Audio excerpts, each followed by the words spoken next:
This is a ride that we took in early 2021 with Sean and Mike Eason and Tom Meyer on this loop up through Bakersfield, starting here in Moore Park on our favorite twisty road and making our way up to the freeway.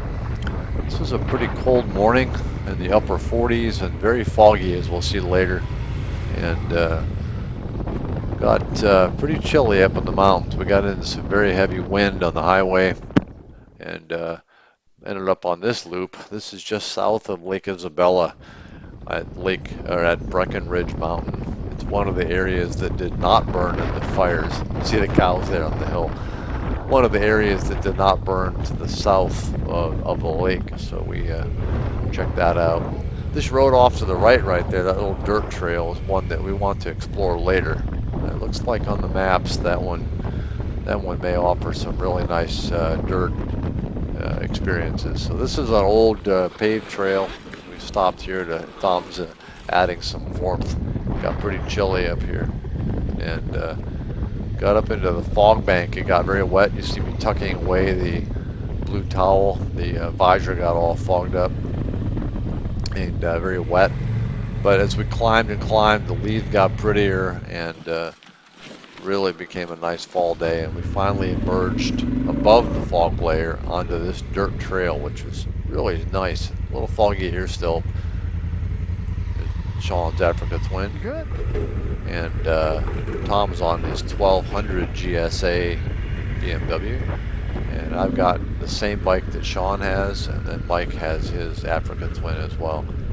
Now we're above the fog bank, probably 6,000 feet.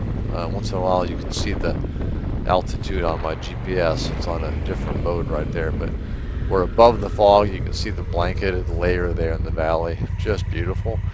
And That's pretty cool. there's Mike, Yeah. Tom. Really smooth, no potholes, just flowing dirt trail around the top of the mountain. This ended up being, there's me on the bike. This ended up being about a 300-mile or so ride. There's Tom in front of me. See the really just beautiful conditions on this forest trail. So nice that this did not burn down. So much of the forest this last year is burned, so a lot of our riding trails are off limits for a while. So we were really glad to find this one. Mike had identified it from a prior ride, so it was really good to check this out. There's Mike in front, and we just stopped for lunch a little bit later, had some snacks at this little campground. This is Breckenridge Campground. We definitely would want to check this place out again because it was really beautiful. Some tables and nice sort of secluded campground that we would enjoy visiting in the future. Always fun to throw the back end of the bike out a little bit, and just good practice. There you can see the fog bank again off in the distance. We kind of went in this trail and then back out. A couple of the roads were closed getting back down there. You can see the fog in the valley. Really cool. Now we have to go back down into that shortly. So Tom came around the corner, got into some soft stuff, kind of helped get that rock out of his way, but it's Nice recovery. pretty incident-free trip. Where was that?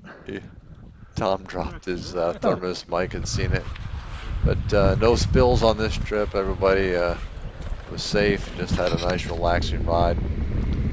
These leaves all over. Just really fun to blast through the mountain. Then we're back down on this Breckenridge Road again. This is paved. There's Tom. Back down into the valley, just south of Lake Isabella. Now we can see the fog again. I think my altitude there is 6,100 feet. That number on the left side, one line down, the second line down of my GPS is altitude. And it was still pretty cool here. It was in the low 50s. Yeah, it says 5,200 feet there.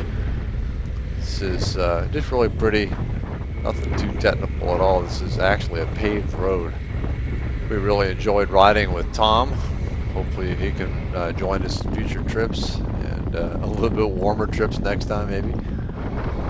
And could see as we made our way back home here, got back out of the fog, and stopped by the Kern helicopter base there and the Tehachapi train loop, and then made our way home.